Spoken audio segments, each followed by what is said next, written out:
जय बोलिए अनंतानंत सिद्ध परमेष्टि भगवानों की जय।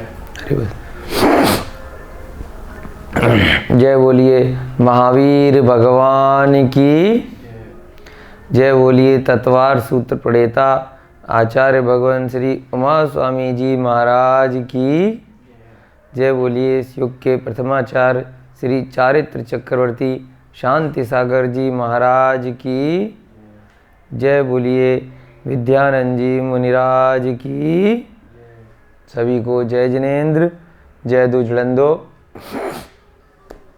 मित्रों, हम सभी लोग तत्वार सूत्र का स्वाध्याय यहाँ कर रहे हैं और आज 2 नवंबर का दिन है। अब तक 22 कक्षाएं आप लोगों ने बहुत अच्छे से कर ली हैं। दूसरा अध्याय चल रहा है। दूसरे अध्याय में जीव तत्व का वर्णन चल रहा है। 7 तत्वों में से सबसे पहला जो जीव तत्व है, आज 23वीं कक्षा है।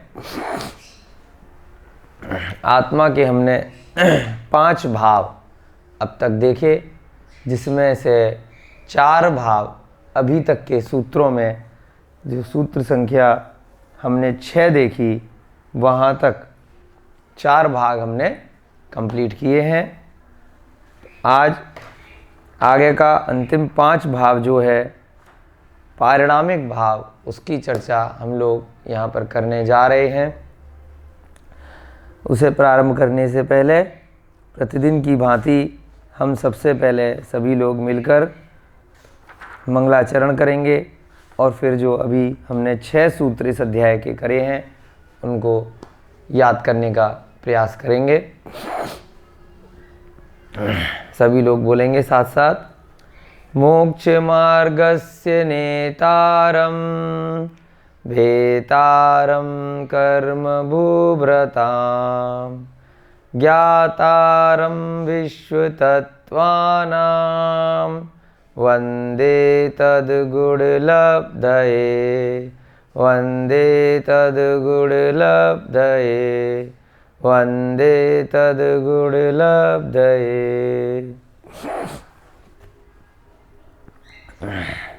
अब हम देख कर जो 6 सूत्र पढ़े हैं वहाँ से हम अभ्यास करेंगे। पहला सूत्र है द्वितीय अध्याय का। औपशमिक छायकौ भावौ मिश्रस्य जीवस्य स्वतत्वमौदिक पारिणामिकौ च द्विनवाष्टादशैकविंशति त्रिभेदा यथाक्रमं सम्यक् चारित्रे ज्ञान दर्शन दान लाभ भोगोपभोग वीर्याणि च। ज्ञान दर्शन लब्धयश्चतुस्त्री त्रिपंचभेदा सम्यक् चारित्र संयमाश्च। गति कषाय लिंग मिथ्या दर्शना ज्ञाना संयता सिद्धलेश्याश्चतुश्चतुस्त्रयै कैक षड्भेदा। हमने अब तक 6 सूत्र किए हैं।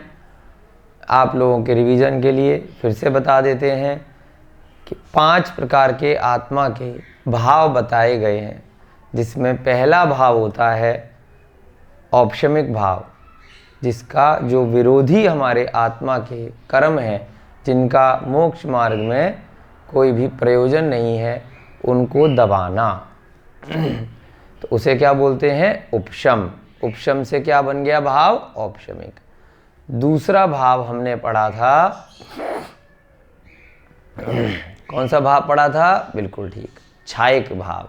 जो कर्म हमने दबाए थे उनको हटाकर अलग कर देना। जैसे ही वो विरोधी कर्म सारे की सारे अलग हो जाएंगे तो क्या आ जाएगा? छायक ज्ञान आ जाएगा, छायक दर्शन आ जाएगा, अर्थात केवल ज्ञान की उत्पत्ति हो जाएगी।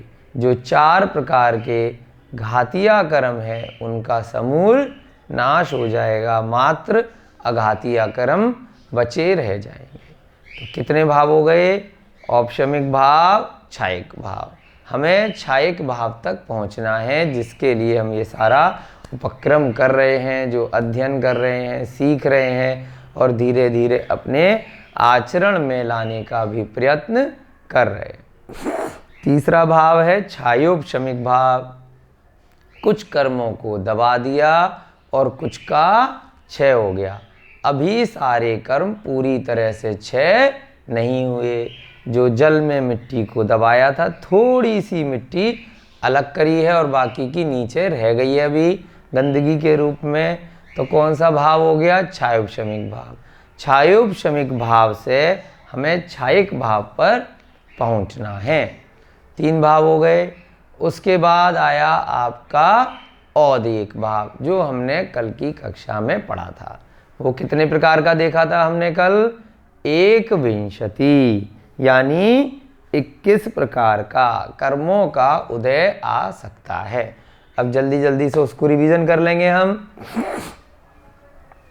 कर्मों के उदय से ही पहला भाव कौन सा है? गति, जो चतुर्गतियों में यानी 84 लाख योनियों को चतुर्गतियों में मुख्य रूप से बांटा गया है। मनुष्य गति सबसे श्रेष्ठ होती है, क्योंकि मनुष्य गति से ही मोक्ष की प्राप्ति हो सकती है। देव गति है, नरक गति है और त्रियंच गति है। बाकी की ये जो 3 गतियां हैं, इनसे मोक्ष की प्राप्ति नहीं हो सकती। देवता एक ऊपर रहते हैं, चारों प्रकार के देव होते हैं, अगले अध्याय में हम देखेंगे। कुछ नारकी होते हैं जो नीचे रहते हैं।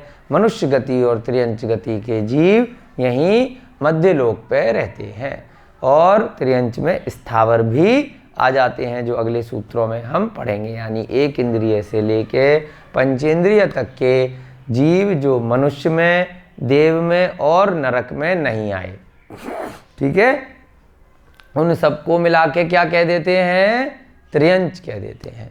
त्रियंच में और त्रस में दोनों में फर्क होता है। अभी जब हम आगे त्रस और स्थावर की चर्चा करेंगे तो आपको अच्छे से समझा देंगे। क्या समझा? एक त्रस वर्ड होता है जो आपने कई बार सुना होगा, और यहाँ पे गति में कौन सा वर्ड है? त्रियंच।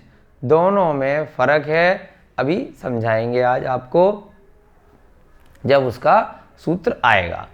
उसके बाद इन चारों गतियों के उदय के अलावा कषाय, कषाय का भी क्या होता है? उदय होता है। जो क्रोध मान माया लोभ है, जो हमने पूर्व में जैसे कर्म करे, उसके फल स्वरूप हमें क्रोध आएगा, मान आएगा, मायाचारी का भाव आएगा या लालच का भाव आएगा। तो ये भी क्या है? कर्मों के उदय से होता है। तो कषाय के भी कितने भेद हो गए?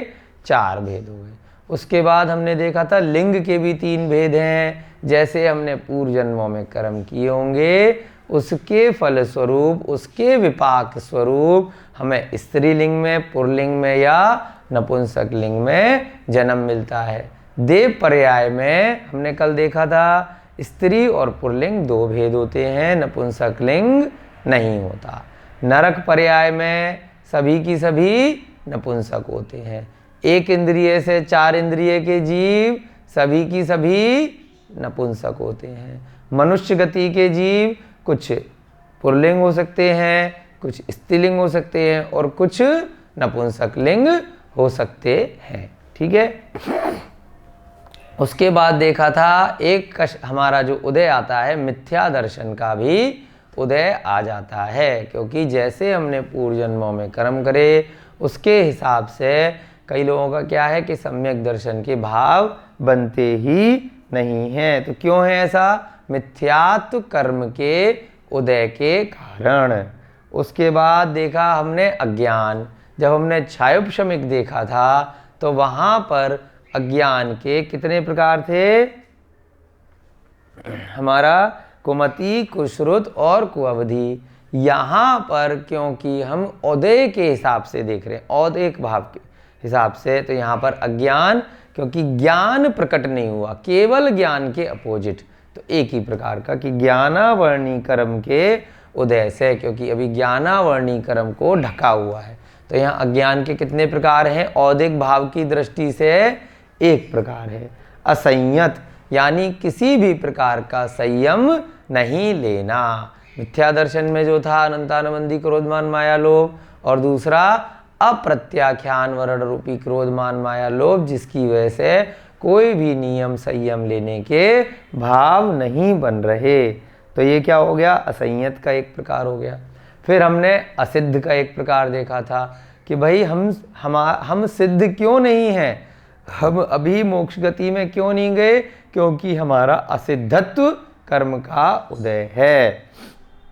अब ये क्या होता है असिद्धत्व का, यानी कि 8 कर्म का उदय है। हमारे 4 घातिया और 4 अघातिया कर्म अभी बचे हुए हैं, उनके उदय की वजह से हमें सिद्ध गति की प्राप्ति नहीं हुई, मोक्ष गति की प्राप्ति नहीं हुई। अरिहंत भगवानों के 4 कर्म बचे हैं और बाकी संसारी जीवों के 8 कर्म बचे। तो ये क्या हुआ, असिद्ध भाव, ये भी कर्मों के उदय से है। फिर अंत में हमने लेश्या की चर्चा की थी। लेश्या 6 प्रकार की हमने कल यहाँ पर देखी थी। लेश्या कैसे थी, कृष्ण, नील, कापोत, पीत, पद्म और शुक्ल। सबसे जो बुरी लेश्या होती है वो कौन सी होती है, कृष्ण, यानी कि बहुत ही तीव्र क्रोधमान माया लोभ कषाय होती है इसमें, है ना। और नील में थोड़ी कम हो जाती है, तीव्रतर, और कापोत में तीव्र रहती है। पीत में ये तीनों शुभ लेश्या होती हैं, ये तीनों ऊपर वाली कैसी होती हैं, अशुभ होती हैं। कल बताया था ना आपको, ये 3 होंगी अशुभ और ये 3 कैसी होंगी, शुभ होंगी, अच्छे लोगों की होंगी, इनका अच्छा फल मिलेगा, अच्छा आचरण होगा, अच्छी गति मिलेगी, इनमें हमारे बुरे कर्म बनेंगे। पीत में मंद लेश्या होती है, पद्म में मंदतर थोड़ी इससे अच्छी, शुक्ल में और मंदतम होती है। हमने देखा था कि कृष्ण में क्या होता है, बहुत क्रोध आता है ना, बैर बांध लेते हैं, राग द्वेष बहुत ज़्यादा होता है, बेवजह लड़ना मारना हिंसा करना, है ना, जीवों को खाना, उनको कष्ट देना। ये कैसे लोग करते हैं, जो मांसाहार इत्यादि के व्यापार करते हैं, है ना, और जो पशुओं पे अत्याचार करते हैं। आजकल क्या हो गया है कि बहुत सारे दुग्ध व्यवसाय में भी बहुत अत्याचार हो रहा है, उसमें भी पालने के नाम पर क्या करते हैं, इंजेक्शन लगाते हैं, उनकी हत्या करते हैं। तो ये सब लोग कौन लोग करते हैं, ये सारे कृत्य जो कत्ल खाने खोलते हैं, है ना, चमड़े का व्यापार करते हैं और जानवरों को मारते हैं, ऐसे अन्याय का अनेक जो क्रुद्ध लोग होते हैं, उनकी लेश्या कैसे होती है, उनको बहुत क्रोध आता है ना, मार रहे हैं जीवों को, तो उनकी कृष्ण लेश्या होती है। नील यानी कि बहुत ज़्यादा लालच करना, बार बार बस मैं सबसे ज़्यादा धनी बनूं, अमीर बनूं, कैसे मैं राजा बनूं, कैसे मैं लोगों से पैसा ऐंठूं, अनेक प्रकार के विचार आते हैं नील लेश्या वाले जीवों को। बहुत सोते हैं और जागते ही धन धान्य की इच्छा करते हैं। कापोत लेश्या होती है, एक आगे सूत्र भी आएगा, आत्म प्रशंसे पर निंदा। इसमें क्या करते हैं जीव कि अपनी मैंने ये किया, मैंने वो किया, मैं ऐसा, मैं वैसा, मैं ये अपनी प्रशंसा 24 घंटे करते रहना और दूसरों की निंदा हर समय करते रहना, उनकी कमियां निकालते रहना। ये क्रमशः तीनों में कम होती है। सबसे गंदा ये वाला है खतरनाक, उसके बाद कम लेश्या, उसके बाद इसमें और कम। पीत वाली अब श्रेष्ठ लेश्याओं में आ गई। दूसरों पे दया करना, दान करना, सभी जीवों को समान दृष्टि में देखना। हमें कौन सी लेश्या में आना है, इस लेश्या में आना है। अगर हमें लगता है कि हम कभी कभी इन लेश्याओं में आ जाते हैं तो तत्वार सूत्र के इस सूत्र का ध्यान रखना और ऐसी लेश्या करने से बचना। गलती से कर दी है तो तुरंत जिनदेव से अरिहंत परमेष्ठी से अपने मन वचन काय से क्षमा याचना करना कि इन लेश्याओं को करने की वजह से आपके जो आत्मा में जो अशुभ कर्म है उनका आश्रव या उनका बंध इत्यादि हो गया है। तो हे प्रभु जल्दी से जल्दी हमें उनसे निर्जरा दिलाएं, हमें संवर कराएं, जिससे कि हमें उनका बुरा फल ना मिले। क्योंकि आपने कभी भी ऐसी लेस्या करी तो आपको बाद में या उसी समय आपको उसका फल भोगना पड़ेगा। तो कैसा अभ्यास करना है? हमें इन लेस्याओं से बचना है, तभी हमारे कर्मों का बंधन छूटेगा, हमारे शुभ कर्म बनेंगे। अब क्या करना है हमें इनको छोड़ने के लिए? दूसरों पे दया करो, दान करो, सभी जीवों को समान दृष्टि से देखो। और आगे बढ़ते हैं, पदम लेस्या में कैसे हो जाएंगे जीव? बिल्कुल सरल प्रणामी, निर्मल प्रणामी, त्यागी, किसी से ज़्यादा कोई मतलब नहीं है। और आगे बढ़ते हैं तो शुक्ल लेस्या के जीव कैसे हो जाएंगे? बिल्कुल वीतरागी, ध्यान में तत्पर, राग द्वेष से रहित। कौन क्या कर रहा है, किसको क्या कह रहा है, किसको किसी भी जीव से कोई लेना देना नहीं है। तो कैसे जीव हो जाते हैं? जैसे वीतराग भगवान होते हैं, बस अपने में ज्ञाता दृष्टा आत्म राम, जान रहे हैं, देख रहे हैं, अपनी आत्मा में मग्न है, धर्म ध्यान में लीन है। तो ऐसी परिणति में धीरे धीरे हम पहुँचेंगे तो हमारा ध्यान सर्वश्रेष्ठ होगा और हमें शुक्ल लेस्या से आगे बढ़ते हुए हमें क्या हो जाएगा? कभी भी धर्म ध्यान के साथ शुक्ल ध्यान में हमारी प्रवृत्ति हो जाएगी और हमें मोक्ष की प्राप्ति, केवल ज्ञान की प्राप्ति भी हो सकती है। तो ये सब मनुष्य लोग, हम मनुष्यों में भी होती है लेस्या, त्रियंचों में भी होती है, नरकियों में भी होती हैं और देव पर्याय में भी ये सभी प्रकार की लेस्या होती हैं।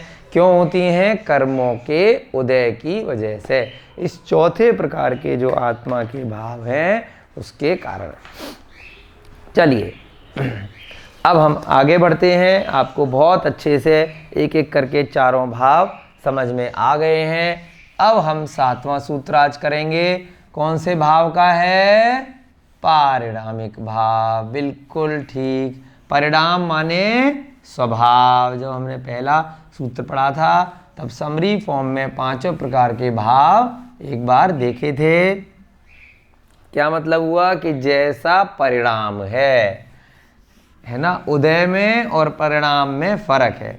उदय क्या होता है? जैसे कर्म करे उसके फल स्वरूप आपका उदय आया और उदय के समय आपके कैसे भाव चले, तो उसे क्या कहते हैं? औदयिक भाव। पारिणामिक भाव जैसा जीव का स्वभाव है ना, बिना किसी कर्मों के उदय से वो अपने आप वैसी परिणति कर रहा है। स्वाभाविक यानी कि बिना मन के भी स्वभाव चलता है ना। बिना मन के क्यों? क्योंकि जो हम आगे पढ़ेंगे कि 1 इंद्रिय जीव, 2 इंद्रिय जीव, 3 इंद्रिय जीव और 4 इंद्रिय जीव, और इनके अलावा मन रहित यानी असंगी जो पंचेंद्रिय जीव हैं, इनमें मन नहीं होता है ना।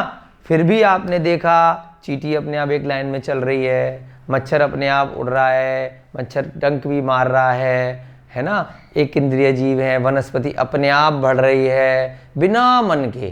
कैसे बढ़ रही है? स्वभाव से। हमने बीज डाला खेती करने के लिए और उसका पौधा बन गया है ना। कैसे बन गया? स्वभाव से, उसका ऐसा स्वभाव है। अब पुद्गल द्रव्यों में हमने देखा था कि अग्नि का स्वभाव कैसा है? अपने आप गर्मी दे रही है। अग्नि के कोई मन इत्यादि है क्या? इंद्रियां हैं क्या? नहीं है। जल का स्वभाव कैसा है? शीतलता दे रहा है। जल के कुछ मन है क्या? नहीं है, पुद्गल है वो तो, फिर भी क्या है? शीतल है। तो यहाँ पर पुद्गल की चर्चा हम ना करके किसकी चर्चा कर रहे हैं मुख्य रूप से? यहाँ भावों में, क्योंकि मोक्ष किसको होना है? जीव को होना है। तो जीव के परिदृश्य में जब हम किसकी? पारिणामिक भावों की चर्चा करेंगे तो हमें क्या हम पढ़ेंगे कि हमें मन की सहायता से मन को हटा करके आत्मा के स्वभाव में परिणति करनी है। तो आत्मा का स्वभाव क्या है? जानना, देखना मात्र है ना, केवल जानना और देखना, चैतन्यपना होना, जीव में जीवत्व होना, यानी कि उसमें सभी चीज़ों को जानना और देखना। इसके अलावा जो बाकी स्वभाव हैं कि बाकी जो संसार में परिणति करना, कौन क्या कर रहा है, किसका क्या होगा, है ना, हमें संसार को बढ़ाना, ये सब वास्तव में जीव का स्वभाव नहीं है।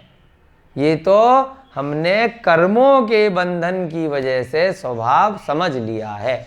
वास्तव में निश्चय से जीव का स्वभाव क्या है? जीवत्व, यानी कि जानना और देखना। तो जो सिद्ध भगवानों का स्वभाव है वही सभी जीवों का स्वभाव है, लेकिन जो हमारे ज्ञानावर्णी इत्यादि कर्म हैं 8 प्रकार के, उनकी वजह से यहाँ संसार में हम पड़े हुए हैं। तो हमारा मूल उद्देश्य क्या है? आत्म स्वभाव में पहुँच जाना, धीरे धीरे, किसी से कोई लेना देना नहीं, राग द्वेष से रहित हो जाना, है ना। तो अब ये स्वभाव में हम पढ़ेंगे आज कि क्या है जो सभी जीवों का मूल रूप से स्वभाव है।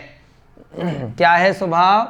7वें सूत्र में, जीव भव्या भव्यत्वानि च। जीव का स्वभाव कैसा है? क्योंकि हम पुद्गल की चर्चा अभी नहीं कर रहे, तो जीव के स्वभाव की बात कर रहे हैं। जीव भव्या भव्यत्वानि च, भव्यत्वानि च। देखिए कितना सुंदर सूत्र बनाया है। जीव भव्या भव्यत्वानि च, क्या मतलब हुआ? पहले संधि विच्छेद करेंगे। जीव भव्य, भव्य माने एक भव्य का मतलब होता है बड़ा, और पहले भी एक बार ये शब्द आया है, तब भी बताया था कि भव्य का मतलब क्या होता है? जिनको मोक्ष होना है कभी ना कभी।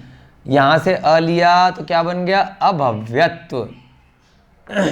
भव्य और दूसरा शब्द क्या बना यहाँ पे? अभव्यत्व।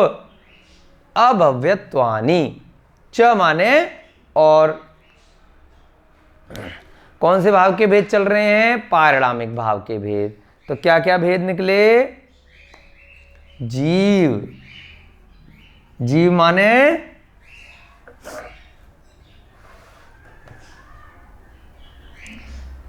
यहां पे जीव से क्या मतलब निकलेगा? जीवत्व, चेतनपना होना, भव्यत्व और अभवत्व। अब यहां पर त्व लगा दिया इन्होंने, है ना। ये सभी जीवों के बारे में बता रहे हैं, त्व लगा दिया तो इसमें भी त्व लगा दो और इसमें भी लगा दो, शब्द बचाते हैं आचार्य महाराज उमा स्वामी जी सूत्र में। जीव का मतलब तो यहां से लगा दिया तो क्या बन गया? जीवत्व, यानी कि जीव में जीवत्वपना होना। जीवत्वपना माने जानने देखने की शक्ति होना, यानी कि चेतना होना। पुद्गल अगर रखा है तो पुद्गल को अगर मारोगे तो उसे कुछ नहीं होगा, जीव को आप कुछ करोगे तो वो अपने को बचाने का प्रयास करेगा। चींटी को आप अगर कुछ भी छेड़ोगे तो भले ही उसके मन नहीं है, फिर भी वो क्या करेगी? बचाने का प्रयास करेगी। मच्छर के मन नहीं है, 4 इंद्रिय जीव है, फिर भी आप उसको कुछ करोगे तो भागने का प्रयास करेगा, स्वयं को बचाएगा। किस वजह से कर रहा है? स्वभाव से कर रहा है, जीवत्वपने से कर रहा है। आप पेन को कुछ करोगे, वो भागेगा क्या इधर उधर? वो नहीं भागेगा अपने आप को बचाने के लिए। आप बोर्ड को कुछ करोगे, वो कुछ करेगा क्या? कील भी ठोक दोगे बोर्ड में तो कुछ करेगा क्या? नहीं करेगा। परंतु किसी जीव में अगर आप कील ठोकोगे, उसको मारने का प्रयास करोगे तो वो चिल्लाएगा, बचने का प्रयास करेगा। तो क्यों कर रहा है वो? जीवत्व की वजह से। उसमें क्या है? चेतना है। तो जीव को ही मोक्ष होता है, वो ही अलग अलग गतियों में, अलग अलग योनियों में उसका जन्म होता है। कर्मों की वजह से कभी वो एक इंद्रिय पर्याय में चला जाता है, उन्हीं कर्मों में धीरे धीरे परिणति होती है तो वो पंचेंद्रिय में भी चला जाता है, मनुष्य गति में भी पहुंच जाता है। और अगर मनुष्य गति में सम्यक दर्शन हो गया, ज्ञान का बोध हो गया, कर्मों की सही रूप से सम्यक रूप से उसने अगर निर्जरा कर ली तो उसको मोक्ष भी हो जाएगा, फिर चतुर्गतियों में कभी भी उसका जन्म मरण नहीं होगा। तो यहाँ क्या बता रहे हैं, जीव माने जीवत्व कैसे है, स्वभाव से है, पारिणामिक भाव है, इसमें कर्मों के उदय का, क्षयोपशम का, क्षायिक का या उपशम का कोई भी प्रयोजन नहीं है, कोई लेना देना नहीं है, ये तो स्वभाव से है।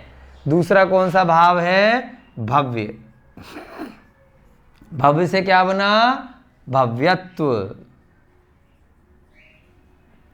भव्यत्व माने ऐसे जीव जो स्वभाव से कभी ना कभी मोक्ष जाएंगे, यानी कि उनको क्या बोलते हैं, इसमें कई प्रकार आते हैं, दूरान दूरी भव्य है ना, एक होते हैं निकट भव्य यानी कि कुछ भवों में मोक्ष हो जाना, और कुछ होते हैं दूरान दूर यानी कि अभी अनंत संसार में भ्रमण बहुत बाकी है, बहुत योनियों में, बहुत करोड़ों अरबों कोड़ा कोड़ी सागर तक उनको अभी जन्म लेना है, मरण करना है, लेकिन कभी मोक्ष हो जाएगा। जैसे अनादिकाल से हम पता नहीं कितने भवों से यहाँ भटक रहे हैं, कोई सीमा ही नहीं है, ऐसे ही अभी अनादिकाल तक और भी भटकेंगे। लेकिन निकट भव्य वाले कैसे हैं, जो बहुत जल्द कुछ भवों बाद जिनको मोक्ष हो जाएगा। तो हम कौन से वाले जीव स्वयं को माने, हे जनेंद्र देव, हमें भी स्वयं को भव्य वाले जीव मानना चाहिए, उन्हीं को ही संबोधन दिया जाता है, जो धर्म का संबोधन है उन्हीं को सम्यक दर्शन की प्राप्ति हो सकती है। तो हम स्वयं को कैसे मान के चलें, भव्य जीव, निकट भव्य के अगर मानेंगे तो और अच्छा रहेगा, और जल्दी आप उपक्रम करेंगे, तो अपने आप से तो होने नहीं वाला। निकट भव्य मान लिया चलो पढ़ते पढ़ते, तो भाई अभ्यास भी तो करना पड़ेगा, जानकारी तो ले ली तत्वार्थ सूत्र की, तो जानकारी के साथ बोध भी करना पड़ेगा, चारित्र भी धारण पर करना पड़ेगा। अगले भवों का इंतजार करोगे या इसी भव में करोगे, इसी भव में करना पड़ेगा, पता नहीं अगले भव में नहीं तो कौन सी योनि में चले गए। तो क्या करना है अपन सबको, जितनी भी हमारी श्रद्धा हो, जितनी भी योग्यता हो, जितनी भी क्षमता हो, अपने शरीर के अनुसार तप इत्यादि करके हम सभी को भव्य अगर स्वयं समझ रहे हैं तो कुछ ना कुछ जरूर नियम संयम धारण करें, असंयत अवस्था से संयत अवस्था में पहुंचने का प्रयास करें। क्यों करें, क्योंकि भाई हम भव्य हैं। उसके बाद कौन से जीव आए, अभव्य, अभव्यत्व, यहीं से तो हमने इनमें लगाया, तो क्या बन गया, अभव्यत्व, यानी कि ऐसे जीव जो स्वभाव से बेचारे कैसे हैं, जो संसार में ही रहेंगे। जीव तो हैं, जीवत्वपना तो इनमें भी है और इनमें भी है, लेकिन उनको कभी भी मोक्ष नहीं होगा। अब आचार्य महाराज बताते हैं कि भाई कोई पूछेगा कि भाई इन्होंने क्या गलती करी, क्यों मोक्ष नहीं होगा, तो जैसे पुद्गल ने गलती करी कि उसमें जीवपना है ही नहीं, है ना, कि पुद्गल है, ऐसे ही ये जीवपना होने के बाद भी स्वभाव से बेचारे अभव्य हैं। तो संसार जैसे बहुत सारे लोग बोलते हैं कि सब जीवों को अगर मोक्ष हो गया तो संसार में फिर लोग रहेंगे ही नहीं। भैया सब जीवों को पहली बात तो मोक्ष होना नहीं, हो भी गया तो अपने आप को मोक्ष करने का सोचो, बाकी किसे क्या लेना देना, जिसको होगा वो जैसा करेगा। स्वयं के लिए आप सोचिए कि स्वयं को जल्दी से जल्दी कैसे भव्य बना करके हमें आत्मस्वरूप में प्रवृत्ति करनी है, बाकियों के चक्कर में मत पड़िए। और अगर बाकियों के लिए करना है तो आप सोच लीजिए कि संसार में बहुत ऐसे जीव हैं जो अभव्य हैं, जिनको कभी मोक्ष नहीं होगा, उनको सम्यक दर्शन के कभी भाव बनेंगे ही नहीं, वो हमेशा ही कैसे मिथ्या दर्शन में ही रहेंगे। अब क्यों ऐसा? स्वभाव से है, किसी ने उनको ऐसा नहीं बनाया, कर्मों के उदय से ऐसा नहीं है, उनके स्वभाव से है। कर्मों के उदय से तो औदिक भाव हैं, यहाँ तो जीवों के स्वभाव से है।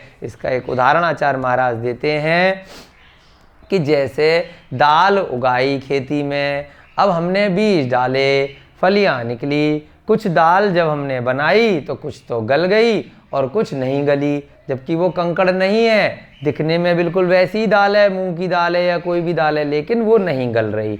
तो क्यों नहीं गल रही? स्वभाव की वजह से। किसी ने उसको ऐसा बनाया क्या? नहीं बनाया। एक कक्षा में 50 लोग बैठे हैं, एक अध्यापक पढ़ा रहे हैं, 40 के समझ में आया, 10 के नहीं आया।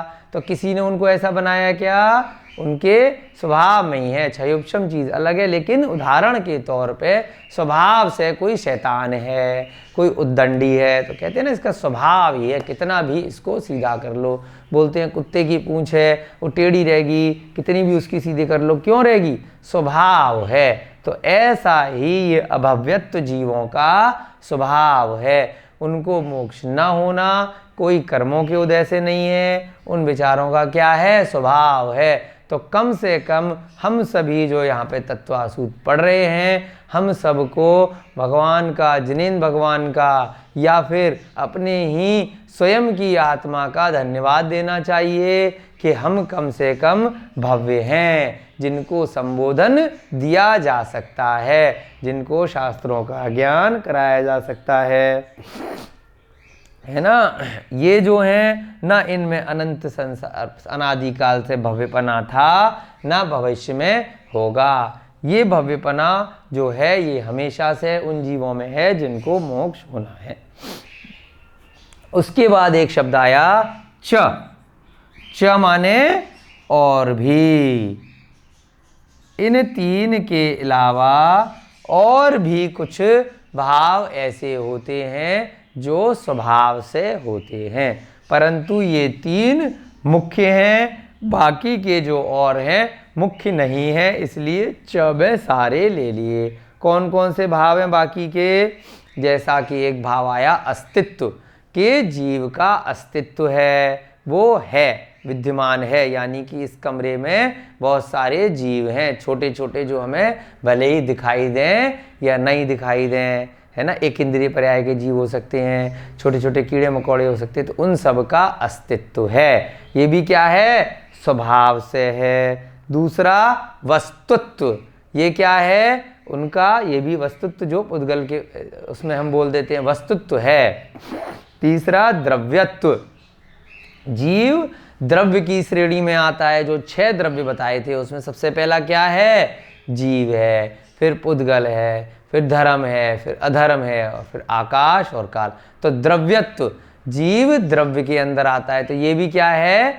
स्वभाव से है। उसके बाद आता है अगुरु लघुत्व, यानी कि जीव जैसे योनि में जन्म लेगा, जैसी गति में जन्म लेगा, उस हिसाब से छोटा बड़ा हो जाएगा, जैसा उसे शरीर मिलेगा। अब आदमी का शरीर में आ गया 6 फुट में, तो 6 फुट का उसका जीव हो गया। जब वो 40 फुट के किसी शरीर में आ गया, किसी डायनासोर में आ गया, हाथी में आ गया, तो क्या हो गया? उसका जीव का, आत्मा का उतना स्वभाव हो गया। चींटी के शरीर में चला गया तो क्या बन गया? चींटी जितना बन गई आत्मा। ऐसे ही एक स्वभाव होता है प्रमेयत्व।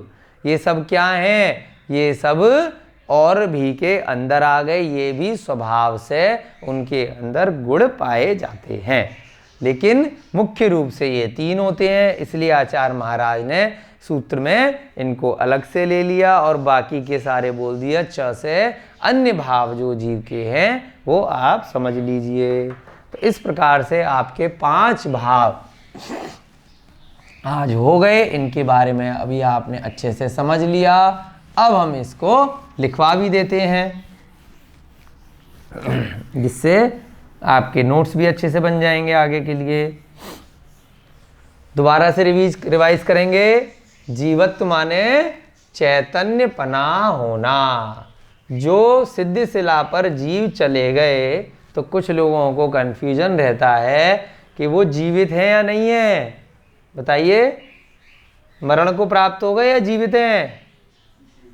हाँ, जीवित हैं, जन्म और मरण दोनों से मुक्त हो गए, है ना। लेकिन भाई बार बार जन्म नहीं होगा, मरण नहीं होगा, लेकिन जीवत्वपना उनमें है कि नहीं है? बिल्कुल है, जीवित हैं। वो सिद्ध शिला पर बैठकर जितने भी इस संसार में अनंत जीव हैं, उनकी अनंत पर्याय हैं, उनको एक समय में ही देख पा रहे हैं, जान पा रहे हैं। लेकिन किसी से कोई लेना देना नहीं है कि किसी का उन्हें कुछ भला करना हो, उपकार करना हो, यहाँ संसार में आकर अवतार लेना हो, फिर लोगों के कष्ट दूर करने हो, ऐसा कुछ भी नहीं होता है। ये अवतारवाद इत्यादि जिन दर्शन में नहीं होता। देव पर्याय से जो जीव होते हैं, अपनी आयु पूरी करने के बाद वो भी अपने कर्मों के अनुसार अलग अलग गतियों में, अलग अलग योनियों में जन्म ले लेते हैं। तो उसी को जो देवता से यहाँ लौट के आ गए, तो कई धर्मों में, अन्य मतियों में कह दिया जाता है कि उनका अवतार हो गया। अवतार कुछ नहीं हुआ, वो भी अपने कर्मों की वजह से बेचारे फंसे हुए हैं और जिस वजह से यहाँ संसार में वापस आ जा रहे हैं। लेकिन जो सिद्ध शिला पर चले गए, जो जन्म मरण से मुक्त हो गए, वो कभी भी अवतार लेके नहीं आते। भगवान वास्तव में किसको बोला? जो अरिहंत भगवान है, यानी जिनको केवल ज्ञान हो गया, या जो सिद्ध भगवान है, जो केवल ज्ञान के बाद में मोक्ष चले गए। देवताओं को भगवान नहीं माना जाता। देवता तो असंयत होते हैं, स्वर्गों में रह के तरसते हैं कि कब हमें मनुष्य गति मिले और कब हम मोक्ष का उपक्रम करें, दीक्षा इत्यादि लें और हमें भी मोक्ष गति की प्राप्ति हो। तो क्या समझ में आया? सिद्ध भगवान भी जीवत्वपने से सहित होते हैं, उनमें भी चैतन्यपना होता है और सभी संसारी जीवों में भी होता है। जीवत्व माने क्या हुआ? जीवत्व का मतलब अभी इतने अच्छे से आपको 4 बार समझा दिया। चैतन्यपना, चैतन्य यानी चेतनता, चेतनता होना, चैतन्यपना होना, यह सभी जीवों में स्वभाव से होता है।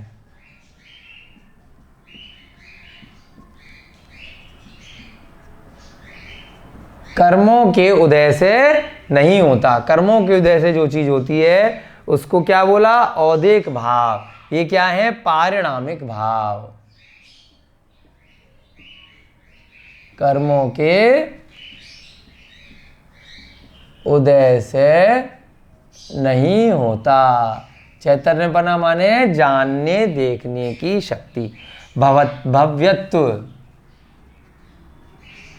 यानी कि जिनको कभी ना कभी मोक्ष होगा, सम्यक दर्शन प्राप्त करने की योग्यता, जिनको कभी ना कभी मोक्ष होगा, सम्यक दर्शन प्राप्त करने की योग्यता भव्य जीवों में होती है। और क्या होता है? भव्य जीवों को ही संबोधन दिया जा सकता है, जो हमारा शास्त्रों का संबोधन है। भव्य जीवों को ही, है ना, जिनवाणी का संबोधन दिया जा सकता है। अब जरूरी नहीं है हो इसी भव में उनको मोक्ष ना हो, लेकिन हो सकता है उनको, भव्य है। तीसरा क्या है? अभव्य, अभव्यत्व, इनको कभी भी मोक्ष नहीं होगा, किसी ने उनको ऐसा नहीं बनाया, वो स्वभाव से ही हैं, जिनको कभी भी, अब हमें उनकी चिंता नहीं करनी है कि भाई उन्हें क्यों नहीं होगा, क्यों नहीं होगा, अपनी चिंता करनी है कि हम अगर भव्य हैं तो हम इस संसार से जल्दी निकल जाएं। बाकी कौन रहना चाह रहा है, कौन स्वभाव से यहीं रहेगा, हमें उनकी टेंशन ज़्यादा नहीं लेनी है, जिनको कभी भी मोक्ष नहीं होगा।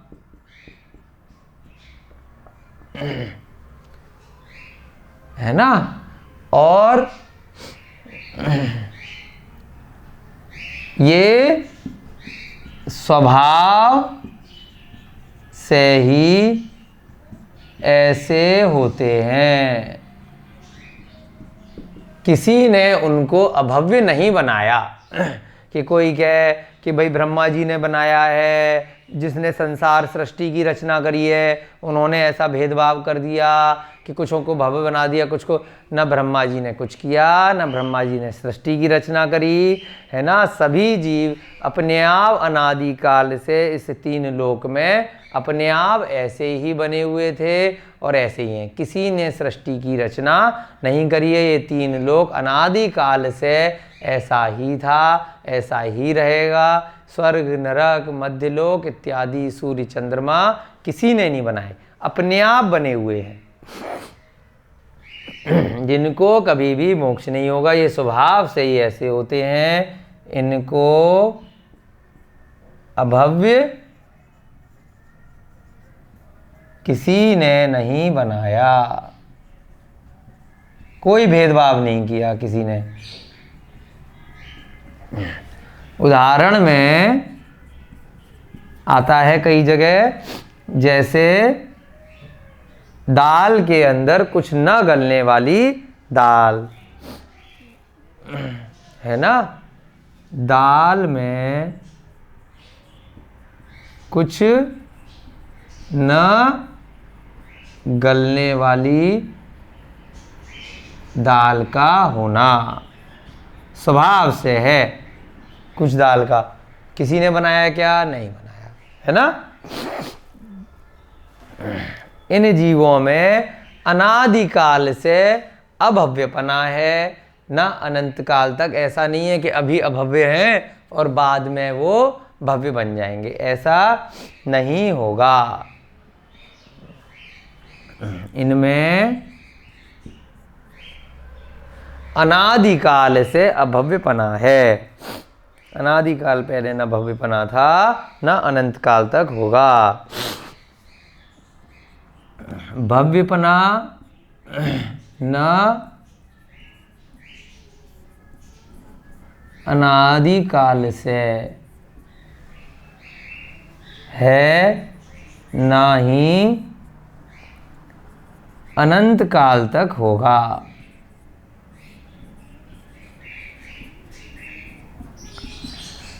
च माने इसके अलावा और भी कुछ स्वभाव से भाव होते हैं जो जीव में होते हैं, परंतु विशेष रूप से ये तीन होते हैं, और गौड़ यानी कि अविशेष रूप से, साधारण रूप से अन्य भी होते हैं। कौन कौन से? वस्तुत्व, उसके बाद द्रव्यत्व, और हमने देखा था अगुरु लघुत्व,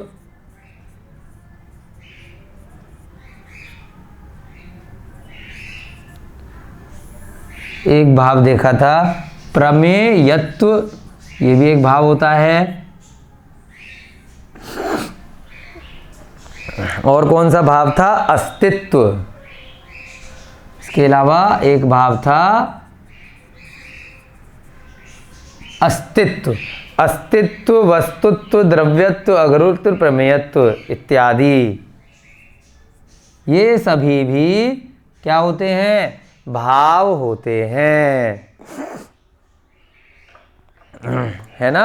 अब इसमें आप लिख सकते हैं कि ये तीनों असाधारण हैं, थोड़ा विशेष हैं, इसलिए सूत्र में अलग से कहे, और ये साधारण भाव हैं, सभी जीवों में होते हैं, तो इसलिए च के साथ में आचार्य महाराज ने ले लिए। अब ये सब लिखने के बाद आप लिख सकते हैं, अर्थात किसके भेद हैं ये सब? पारिणामिक भाव के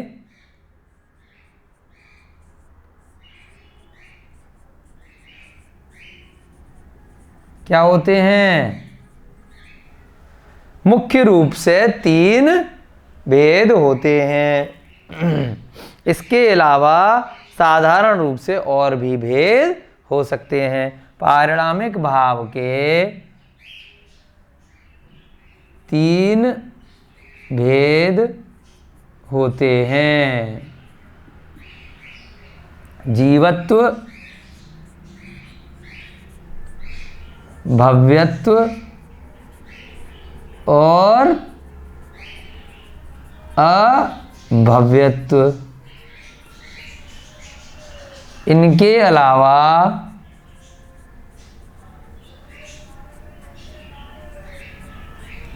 साधारण रूप से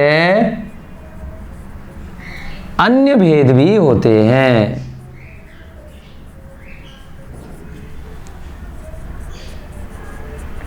वो अन्य भेद च में आपको बता दिए। तो आगे आपके समझ में, जल्दी से रिवाइज करते हैं, फिर छोटा सा सूत्र है अगला, वो भी करेंगे।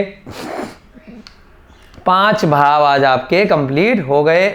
जीव, भव्य, यहाँ से अ लिया, अभवत्यानि च, जीवत्व होना, भव्यत्वपना होना और अभवत्वपना होना। च माने और, चैतन्यपना जीव में होना, स्वभाव से ऐसा ही होता है ना, कर्मों के उदय से नहीं होता। भव्यत्वपना होना, कभी ना कभी उनको मोक्ष होगा। हम सब में सम्यक दर्शन प्राप्त करने की योग्यता का होना, जिनवाणी का संबोधन इन्हीं लोगों को दिया जाता है। अभवत्वपना यानी कि कभी भी जिनको मोक्ष नहीं होगा, स्वभाव से ही ऐसे हैं, किसी ने उनको ऐसा नहीं बनाया। जैसे दाल में कुछ न गलने वाली दाल का होना।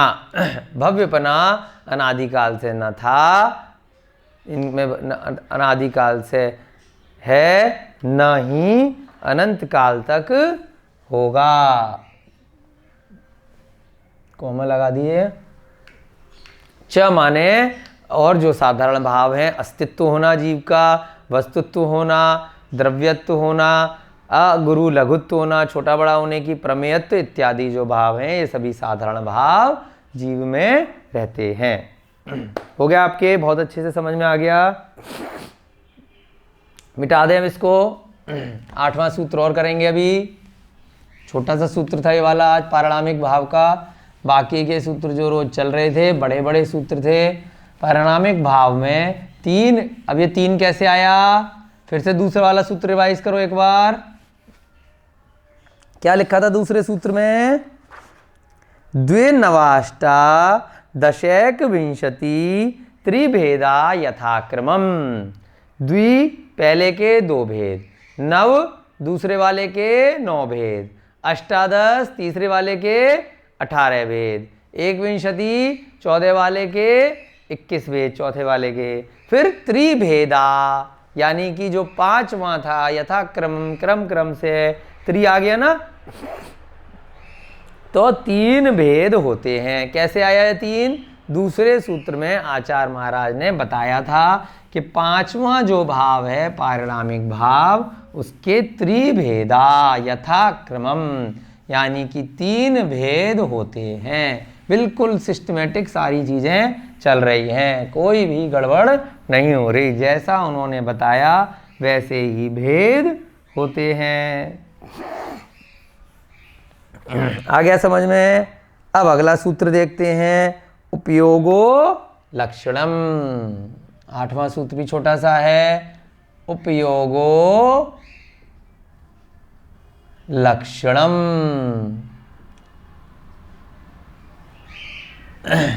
उपयोग जीव का लक्षण है।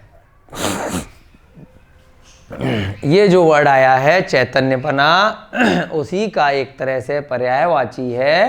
क्या है? उपयोग। यहां तो संधि विच्छेद कुछ ज्यादा है ही नहीं। उपयोगो लक्षणम, छोटा सा सूत्र है। क्या अर्थ है इसका? अर्थात उपयोग क्यों जीव का लक्षण है। जीव कहां से लिया? क्योंकि पिछले सूत्र में पारणामिक भाव में अब इन्होंने जीव अवयव की बात करी है। तो अब ये 5 भाव आपके इन 7 सूत्रों में पूरे हो गए मुख्य रूप से। अब जीव की चर्चा जो है अलग अलग सूत्रों में करेंगे। उपयोग जीव का लक्षण है, यानी कि जीव जो है कहीं ना कहीं अपना उपयोग लगा के रखता है। जैसे चींटी से ही उदाहरण लें, मन रहित है, वो भी चलती रहती है। या तो आटा डाल दिया तो आटे पे चली जाएगी, कुछ खाने को डाल दिया वहाँ चली जाएगी, कुछ नहीं होगा तो चलती रहेगी, कहीं ना कहीं उसका उपयोग लगा रहेगा। अब अगर हम सभी लोग यहाँ पर इस समय तत्वार्थ सूत्र नहीं पढ़ रहे होंगे तो क्या करेंगे? हमारा उपयोग कहाँ लग रहा होगा? मोबाइल में लग रहा होगा, वीडियो देखने में, कार्टून देखने में, टीवी देखने में, अखबार पढ़ने में, इधर उधर की गपशप करने में लगेगा। तो हमारा उपयोग अभी कहाँ लग रहा है? अच्छी जगह लग रहा है। यानी कि जीव का लक्षण क्या है? चैतन्यपना होना। कहीं ना कहीं उसकी क्या है? परिणति ऐसी है कि उसका उपयोग लगा ही रहेगा। तो कहते नहीं है कि अपना उपयोग सही जगह लगाओ, है ना। ये फालतू के चक्करों से बच के, राग द्वेष से बच के, कौन किसको मार रहा है, कौन किसका नुकसान कर रहा है, उस सब जगह से उपयोग हटाकर मन को एकाग्रचित करके स्वयं की आत्मा में उपयोग लगाना है। तो ये सूत्र क्यों बताया जा रहा है? उपयोग जीव का लक्षण है। लेकिन हमें बाहरी परिग्रह से, शरीर की निमित्त की वजह से जो संसारी हमारा उपयोग लगा हुआ है, वहाँ से हटाकर कहाँ लेके जाना है अपने जीव के उपयोग को? हमें आत्मा पर केंद्रित करना है। तो अदरवाइज कहीं ना कहीं लगा ही रहेगा। उपयोग का मतलब क्या हुआ? उपयोग माने चैतन्यपना होना। उपयोग माने चैतन्यपना। हमें उपयोग सही जगह लगाना है। जानने देखने की शक्ति होना।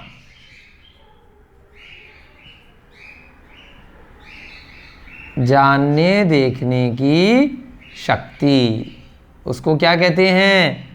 उपयोग कहते हैं। आत्मा की, अन्य शब्दों में आया है ग्रंथों में, चेतना की परिणति विशेष को, जो चैतन्यपना की जो परिणति होती है, जिसकी वजह से वो जीव कुछ भी प्रवृत्ति करता है, उसको उपयोग कहते हैं। आत्मा के चैतन्य गुण से संबंध रखने वाला जो परिणाम होता है, उसे भी उपयोग कहते हैं। उपयोग की बहुत सारी परिभाषाएं अलग अलग जगह दी हुई हैं। जो जानने देखने की शक्ति है, ये जीव के अलावा अन्य द्रव्यों में नहीं होती। तो इसलिए बेसिकली जो ये पेन है, या ये जो भी कपड़ा इत्यादि है, या ये जो है, ये सब चीज़ें किसी को देख और जान नहीं पा रही। कौन जान रहा है? सारे की सारे जो 6 द्रव्य हैं, उन द्रव्यों में से मात्र जीव द्रव्य है जिसमें ये शक्ति होती है। जानने देखने की शक्ति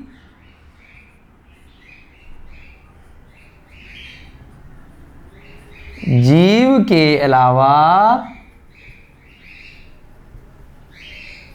अन्य द्रव्यों में, अब आकाश में कोई जानने देखने की शक्ति है क्या? वो खाली स्थान दे रहा है। काल में कोई जानने देखने की शक्ति है? नहीं है। ना धर्म द्रव्य में है, ना अधर्म द्रव्य में है, ना पुद्गल द्रव्य में है। किस में है जानने देखने की शक्ति? जीव के अलावा अन्य द्रव्यों में नहीं होती। वो सब निर्जीव होते हैं, इसीलिए जीव के अलावा बाकी के 5 द्रव्यों को अजीव कहा है ना।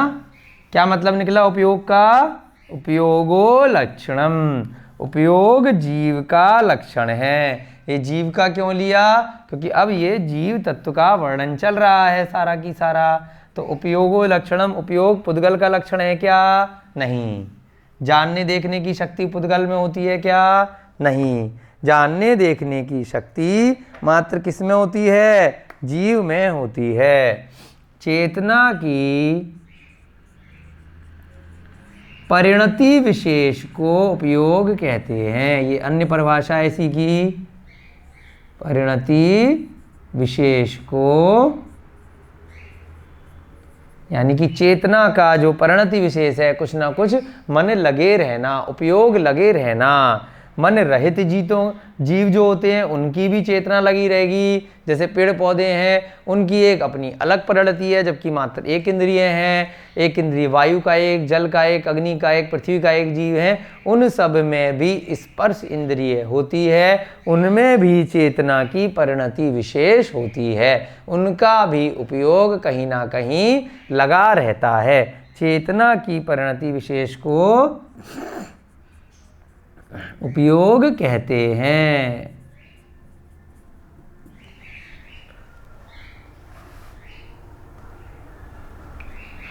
अन्य शब्दों में पुस्तक में आया है, आप लोग लिख भी सकते हैं। आत्मा के चैतन्य गुण से संबंध रखने वाला जो परिणाम होता है, ये मिटा दें, ये आपने नोट कर लिया होगा। आत्मा के जो जीव है, हमारी आत्मा और जीव पर्यायवाची होते हैं, उसके चैतन्य गुण से संबंध रखने वाला जो परिणाम है ना। अलग अलग शब्दों में आपको बताया है, बात एक ही है। एक शब्द में अगर कहोगे तो चैतन्यपना ही उपयोग होता है। आत्मा के चैतन्य गुण से संबंध रखने वाला परिणाम उपयोग कहलाता है। आत्मा के चैतन्य गुण से संबंध रखने वाला परिणाम उपयोग कहलाता है। ये सभी क्या है? उपयोग की ही अलग अलग तरीके से परिभाषाएं हैं। जो चैतन्यपना है बेसिकली वो सब क्या है? उपयोग जीव का लक्षण है। यानी कि जो भी जीव होंगे, चाहे वो एक इंद्रिय जीव हों, चाहे पंचेंद्रिय जीव हों, नारकी जीव हैं, तो उनका उपयोग कहीं ना कहीं लगा रहेगा। लड़ाई झगड़े में, एक दूसरे को मारने में। देव पर्याय में भी जितने भी जीव होंगे उनका भी उपयोग लगा रहेगा। जैसी जिस गति के देव हैं, 4 प्रकार के देव हो सकते हैं, तीसरे अध्याय में आपको बताएंगे। उनमें भी सब में चैतन्यपना होता है। ऐसे ही जो सिद्ध पर्याय में जीव चले गए, उनका भी उपयोग कहाँ लगा रहेगा? ज्ञाता दृष्टा आत्मराम। वो ध्यान अवस्था में, जिस अवस्था से यहाँ से मनुष्य गति से गए थे, पद्मासन में गए थे तो पद्मासन में, और अगर शीर्षासन में गए थे तो खड्गासन में गए थे, तो उस प्रकार से वो अपने ध्यान मग्न अवस्था में ही वहाँ पर आगे के अनंत काल के लिए विद्यमान रहते हैं। उनका भी उपयोग लगा रहता है। बस उनका क्या मुक्त हो गए? वो संसार में दोबारा नहीं आएंगे। यहाँ के कष्टों से हमेशा के लिए मुक्त हो गए। शरीर उनके अब नहीं रहा, मात्र क्या रह गई? शुद्ध आत्मा रह गई। सारे की सारे कर्मों का बंधन जो आत्मा से लगा हुआ था कार्मण शरीर के रूप में, वो सब उनका छूट गया। लेकिन उपयोग सभी जीवों के है। सिद्ध भगवानों का भी जो जीव है उसमें भी है, और जो संसारी जीव हैं उसमें भी है। चलिए छोटे छोटे से सूत्र हैं, आगे का एक सूत्र आज और देखते हैं, है ना। सद्विधो अष्ट चतुर्भेदा, 9 नंबर का सूत्र।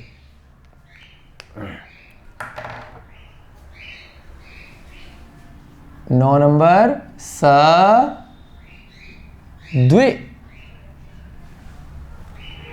द्विविधो अष्ट चतुर्भेदा, द्विविधो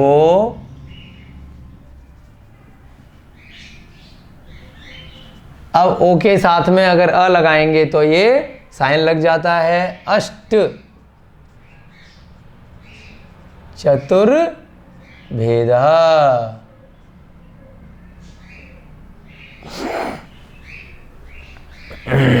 क्या मतलब? अब स माने क्या होता है संस्कृत में, इसका संधि विच्छेद करेंगे। स माने होता है वह, है ना। वह के लिए क्या शब्द प्रयोग करते हैं संस्कृत में? स। द्विविधो, द्वि माने दो, दो विध माने होता है प्रकार का, वह 2 प्रकार का होता है। अब वह कौन है? अभी क्या बोला? उपयोगो लक्षणम। तो आचार्य महाराज एक बात को रिपीट बार बार नहीं करते, यानी कि उपयोग जीव का लक्षण है, वह 2 प्रकार का होता है। स माने वह, द्विविधो माने 2 प्रकार का होता है। उसके बाद फिर गिनती लिख दी, अष्ट माने 8, चतुर माने 4, फिर से वह 8 और 4 प्रकार का होता है, यानी कि जो इसके 2 भेद किए, है ना। स माने वह।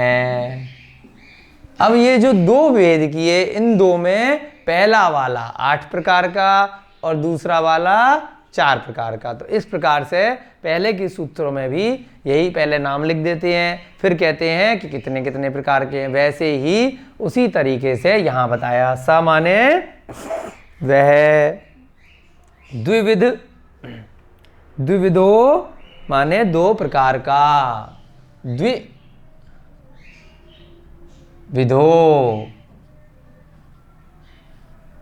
माने 2 प्रकार का, अष्ट माने 8, चतुर्भेदः 4 भेद होते हैं। क्या मतलब निकला है सूत्र का? वह यानी कि उपयोग 2 प्रकार का है, जिसके क्रमशः 8 और 4 भेद होते हैं। अर्थात वह माने पिछले सूत्र से लेंगे उपयोग, अर्थात वह उपयोग 2 प्रकार का है,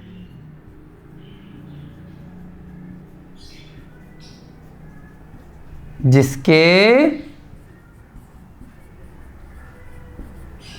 क्रमशः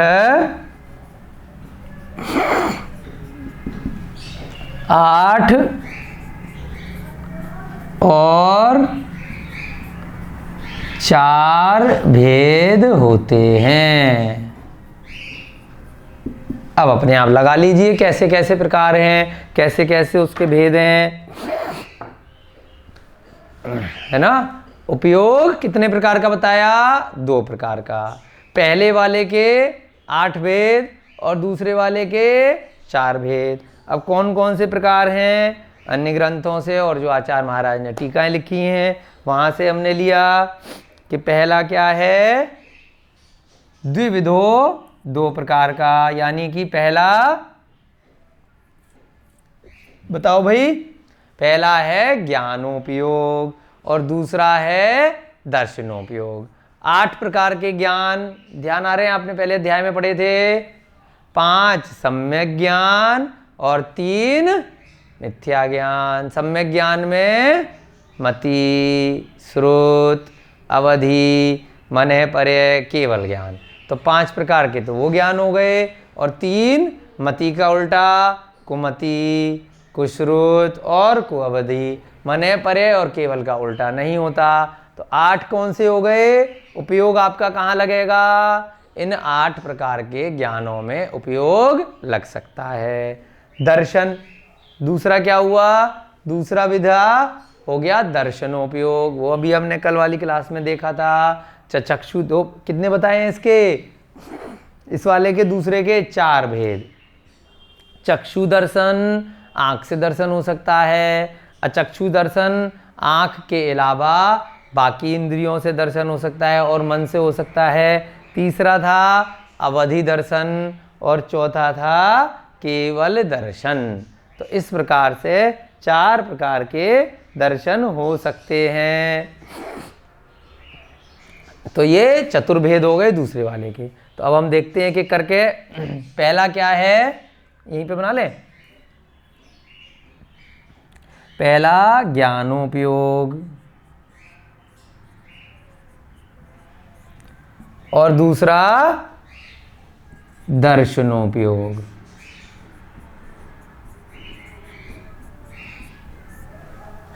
ये नंबर 1 और ये नंबर 2। अब इसके कितने भेद? इसके 8 भेद।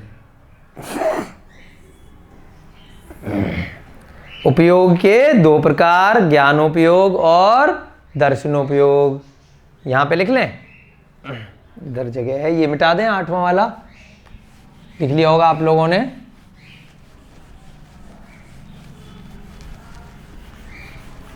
उपयोग 2 प्रकार का, ज्ञानोपयोग और दर्शनोपयोग। ज्ञान आप कई प्रकार पढ़ चुके हैं। जब अज्ञान की बात करते हैं तो 3 आ जाते हैं, ज्ञान की बात करते हैं तो 5 आ जाते हैं, सम्यक ज्ञान रूपी। तो अब जब खाली ज्ञानोपयोग की बात करेंगे तो 5 और 3 सारे की सारे 8 प्रकार के उपयोग ज्ञान के लग सकते हैं, अलग अलग जीवों की परिणति के हिसाब से। उपयोग कितने प्रकार का? 2 प्रकार का। पहला ज्ञानोपयोग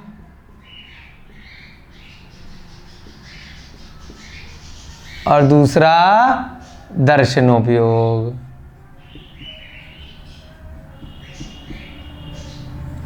ऐसी बोला ना, 2 प्रकार का। पहले वाले के 8 भेद कौन कौन से?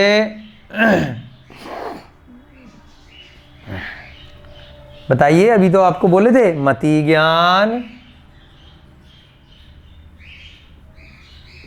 दूसरा श्रुत ज्ञान, तीसरा अवधि,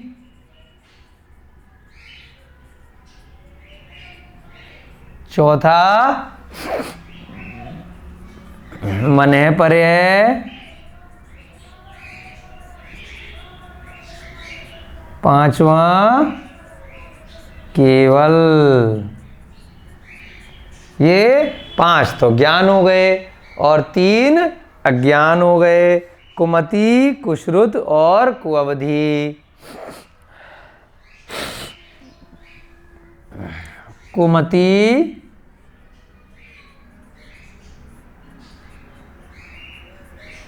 और कुश्रुत, इनमें भी ज्ञान का अंश रहता है अज्ञान रूप में, है ना।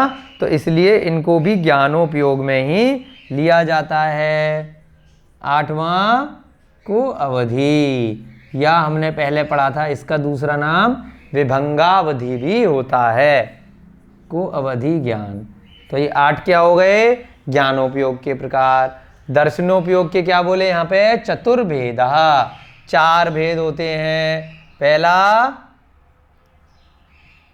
चक्षु दर्शन, नेत्र से जो दर्शन होता है, उससे पहले जो ज्ञान हुआ, उससे पहले जो दर्शन हुआ, ज्ञान होने से पहले नेत्र से जो दर्शन हुआ, उसको चक्षु दर्शन। दूसरा बोल दिया अचक्षु दर्शन।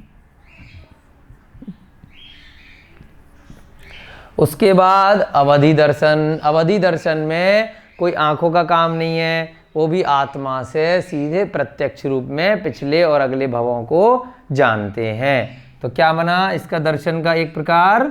अवधि दर्शन। उसके बाद चौथा आता है केवल दर्शन। यहाँ पर मने पर्याय नाम का कोई दर्शन नहीं होता, क्योंकि मने पर्याय में खाली क्या है, हम मन की बात को जान रहे हैं दूसरे की, उसमें कोई दर्शन नहीं हो रहा है ना।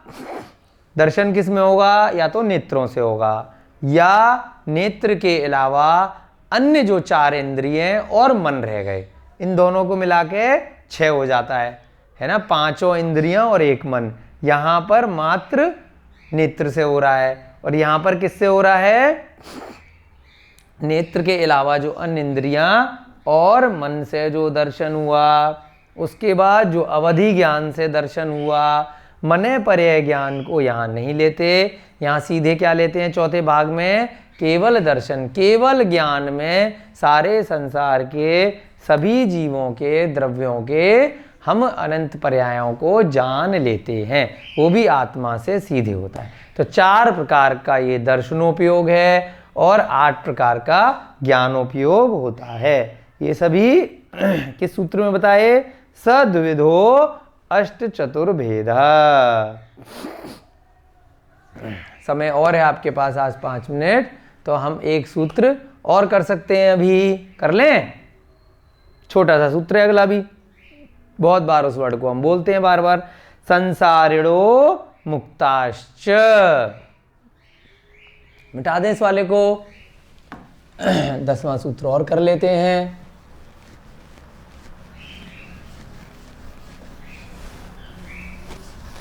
संसारिणो मुक्ताश्च।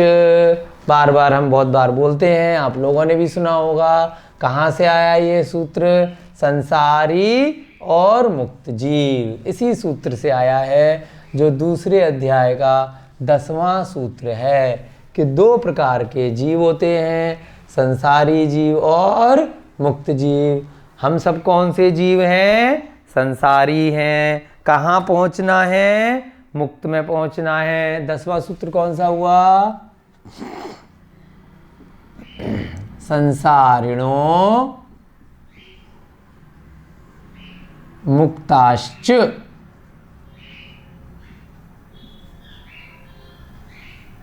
यहां पर भी चा लगा हुआ है, तो क्या संधि विच्छेद करेंगे?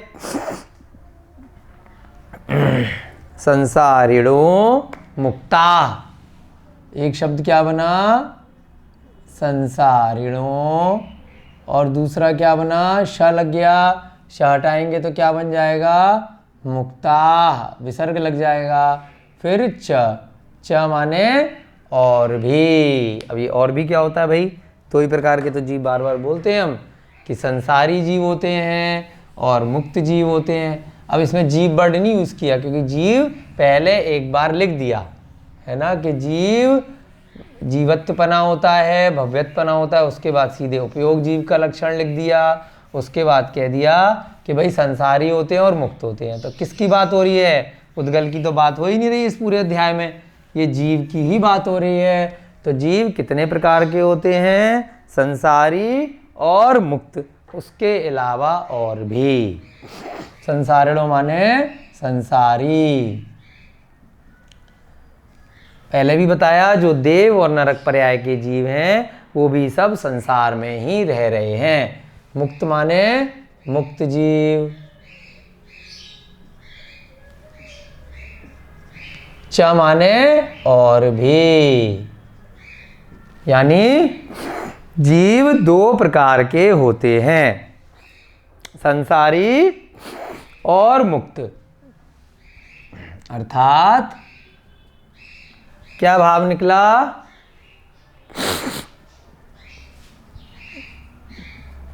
जीव मुख्य रूप से 2 प्रकार के होते हैं।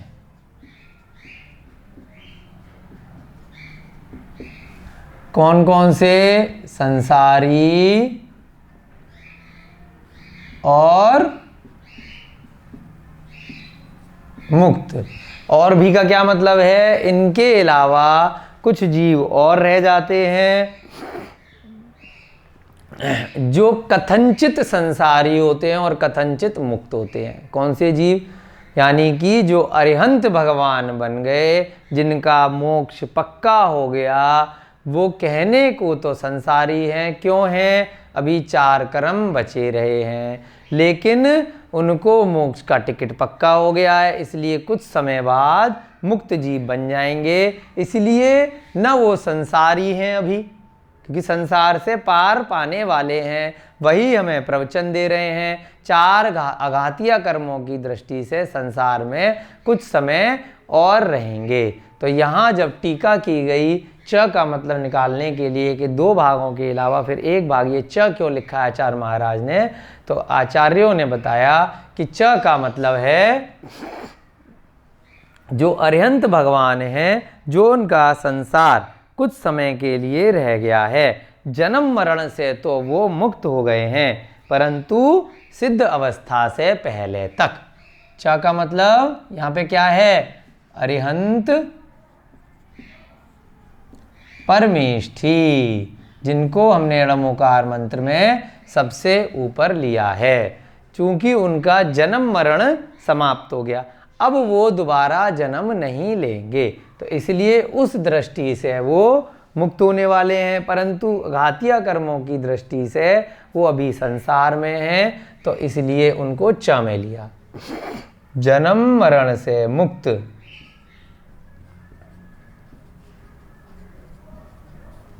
परंतु क्या है? अघातीय कर्मों का नाश नहीं हुआ है, तो इसलिए सिद्ध अवस्था से पहले तक क्या होंगे? संसारी होंगे। सिद्ध अवस्था से पहले तक, तो इसलिए च में अलग से लिख लिया। सिद्ध अवस्था से पहले तक संसारी। मुक्त जीवों को सिद्ध जीव भी बोलते हैं, और क्या बोलते हैं? अशरीरी भी बोलते हैं। इनके पर्यायवाची हैं। और संसारी जीव कौन से होते हैं? जो अभी हमने 4 गतियों के जीव देखे थे, मनुष्य गति, त्रियंच गति, देव गति और नरक गति। गति नाम कर्म के उदय से ये 4 गतियों में भटकते रहते हैं, है ना? आगे के सूत्रों में आएगा। इनके पर्यायवाची लिख लें, जिससे आपको याद रहेगा। मुक्त जीव का मतलब क्या होता है? सिद्ध या अशरीरी, उनका शरीर नहीं होता।